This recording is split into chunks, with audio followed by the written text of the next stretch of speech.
Hey Flosstube, it's Veronica with Night Stitch. This is a video about how I start all my projects because today I bought an epic ton of thread to start one of my Heaven and Earth designs, and so I wanted to start it, but then I was like, but I want to do show everyone how I start my Hades projects video, but then I was like, being really indecisive and wanting to stitch and then wanting to do the video, and so I just decided, fine, I'll just do the video, that way I can actually just stitch. So, anyway, that's the floss I got for this pattern. It's Patrik Krasny, designed this Freebie Egyptian Queen, and she is a quick stitch of a bigger picture, but this was the freebie that they had on their website, so I thought I would try it out and see. I mean, I know I'm gonna like Heaven and Earth. I bought a Patrik Bateman pattern as full coverage, so it's not like I'm not gonna like it. So anyway, so fabric I got was antique white Lugana from Hobby Lobby, made by Zweigart. And here it is. It's got the orange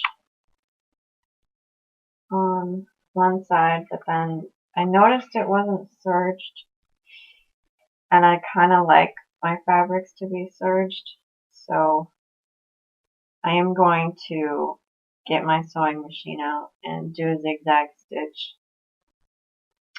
myself so I can have the edges so they won't fray. And then, hey guys, so I'm gonna get ready to start serging my edges on my fabric, and this is just my Singer sewing machine I got as a present for Christmas, so I'm gonna use this S2 for the red stitch, and I'm gonna use this zigzag stitch. I used it on the coffee light board and it worked really well, so I'm gonna use it again for my fabric for this page. And then I'm just gonna use black floss because I can, so, and it's in there already, and I don't really want to thread my machine again, so, because I'm not exactly very good at doing stuff with the sewing machine yet, so, and threading it is not exactly my strong suit, so.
Okay, guys, I'm back and got the edges stitched. The sewing machine on all three sides that needed it. So The next thing I do is iron my fabric if it's wrinkly, and it doesn't usually take too long. I just, have it on a cooler setting, and then, yeah, just iron it.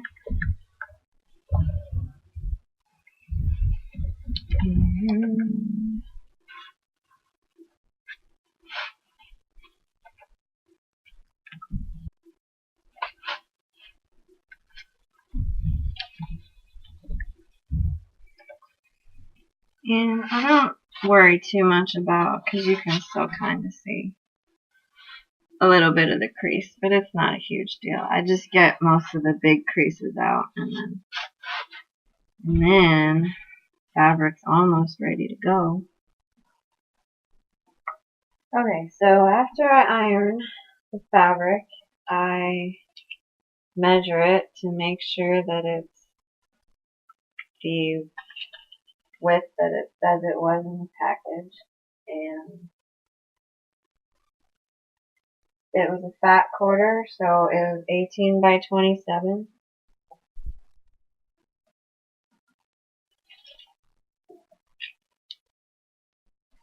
Yep, and it looks fairly accurate.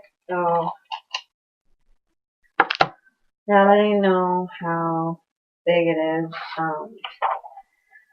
we'll look at the stitched area on the pattern, which is a 14 by 12 and 3. And the 14 was the width, so I know the fabric has to go horizontal when I stitch it.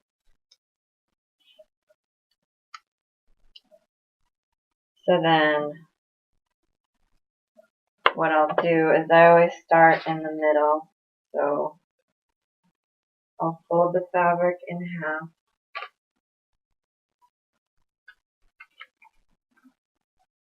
And then fold it into quarters.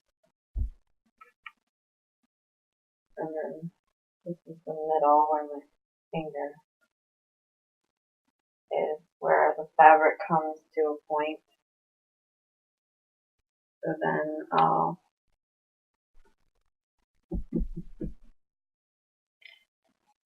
use a sewing pin to mark the middle. So I'll open the fabric and find where the lines meet up here. So approximately here.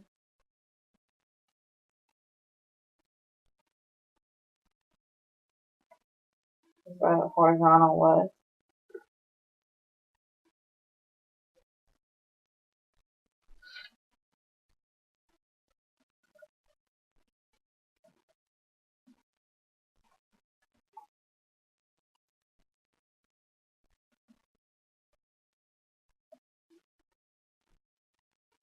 And sometimes I have to pick it up and fold it again if I miss where the vertical line is.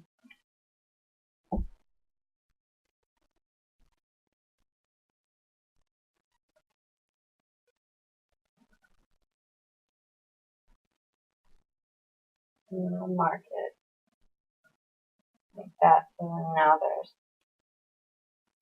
and then when you open it back up, it looks like this.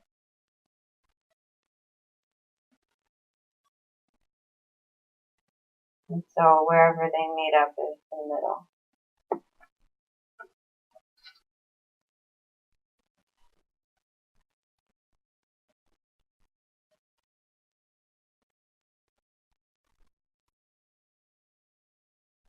Alright, so after I use the pins, I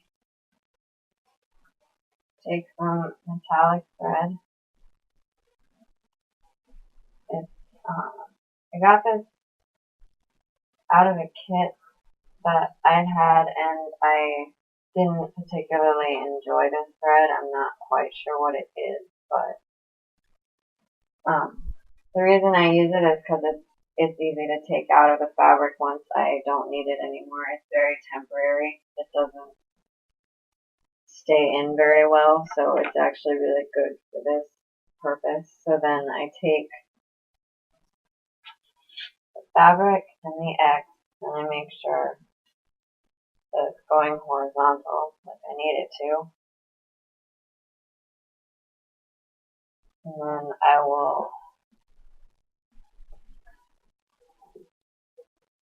do an X right in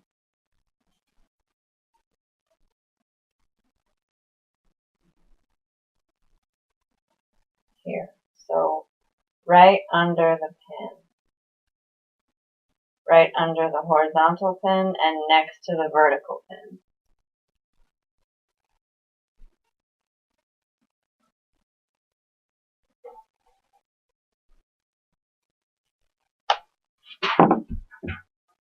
Sorry, I moved the camera closer to my secondary audio source.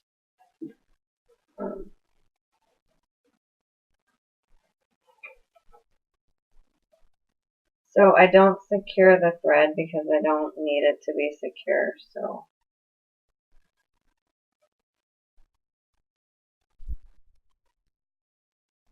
take it like that and then hold it down.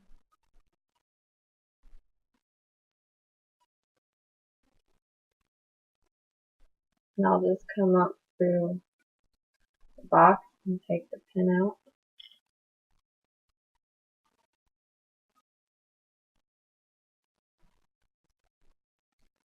And I'll go back through just because I want to make an X and this thread is not going to care that I went back down because it'll come out anyway. And then go back up.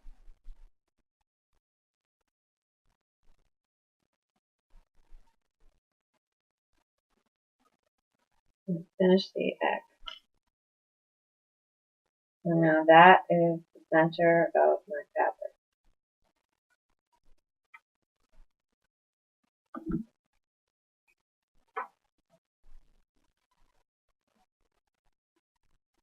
And the next thing that I do is snip it off.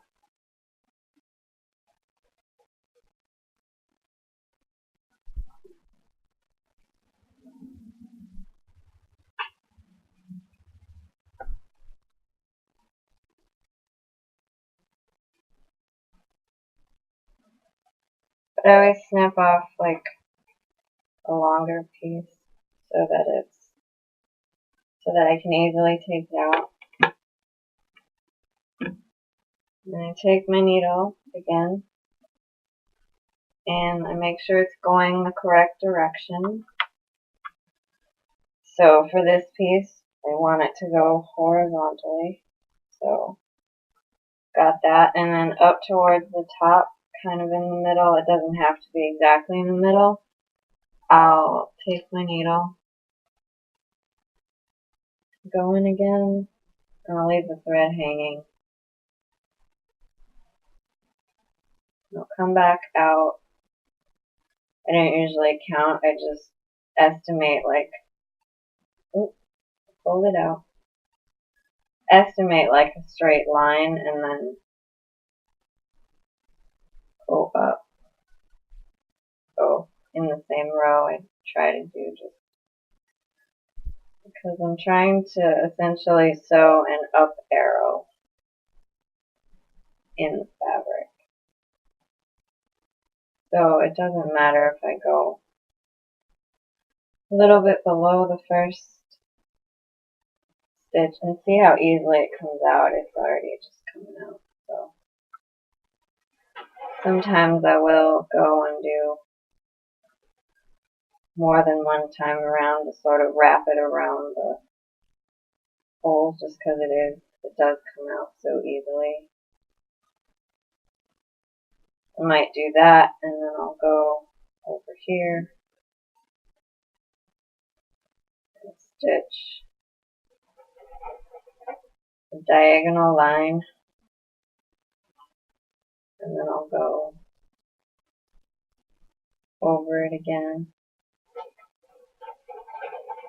You hear that crazy noise, it's just the rain or hail, I don't know what it's doing, outside my window, so that's what that sound is. And then I'll go over here and do another arrow.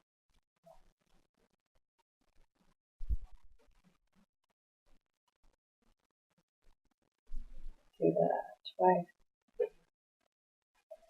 Just to temporarily secure it.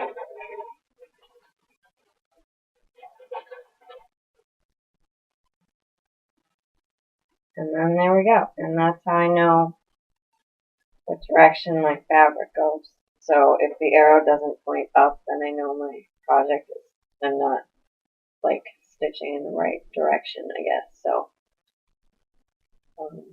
that's how I know where the center is and where the top of my project.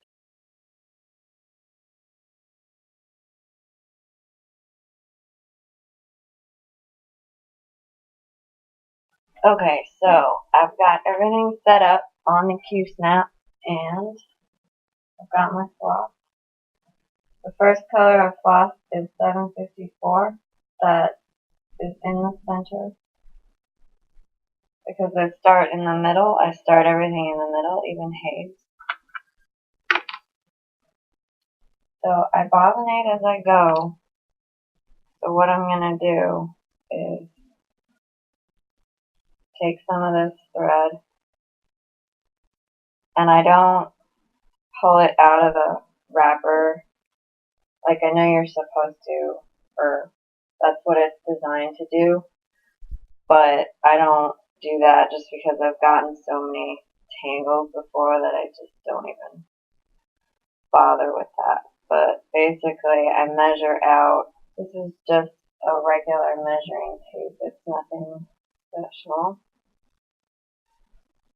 Measure out 36 inches, which is what I use. I think I just threw my needle at myself.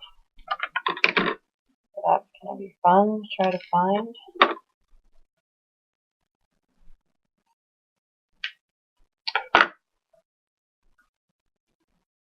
So I cut off the length I need and then I just put the wrapper back on.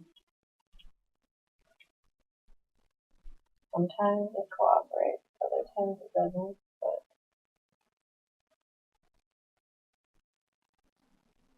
anyway, I do that. I'm not going to do that all the way just so I don't bore you guys, but just so that I know what color this is. Put the number back on it, but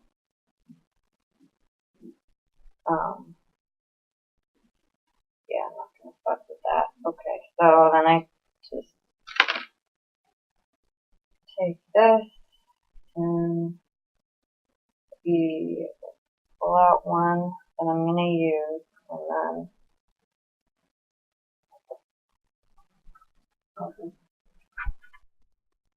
bobbinate the rest of it. This isn't probably a great idea considering the number on it is wrong, but I didn't have a spare bobbin, and I'm just going to do that for now. And then I'm going to try to find my needle. Alright, I got it. Using my trusty Egyptian needle minder that I made myself from a charm that I bought at Hobby Lobby. I also brought this one over because it's Egyptian as well. So,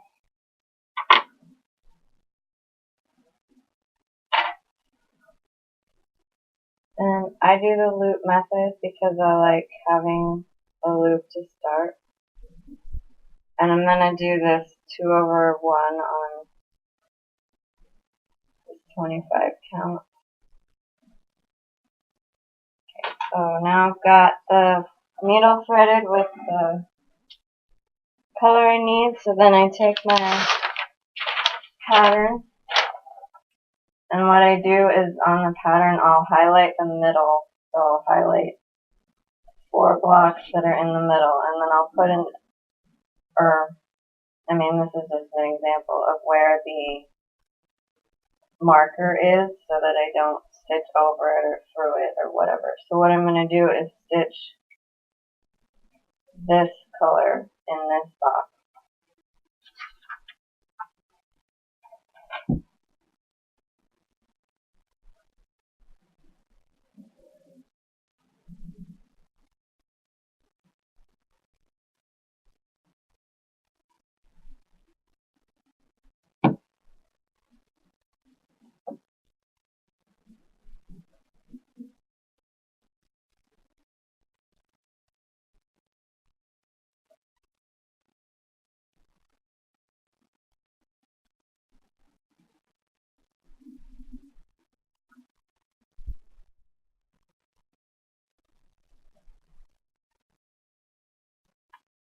Okay, so now I've got like a half stitch in there. So then what I'll do is I'll put my needle away, and then now it's time for the metallic thread to come out, because I don't need it anymore, because I made the first stitch.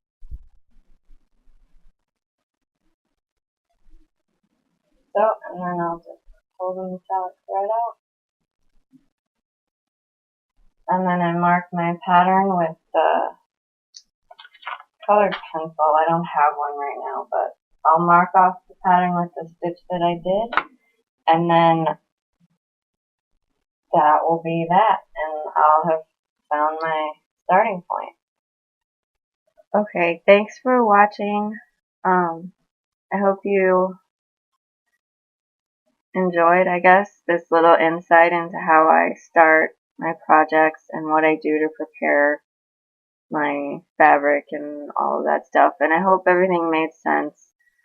If something didn't, you can go ahead and ask me a question down in the comments. But otherwise, I'll see you guys on the next update video.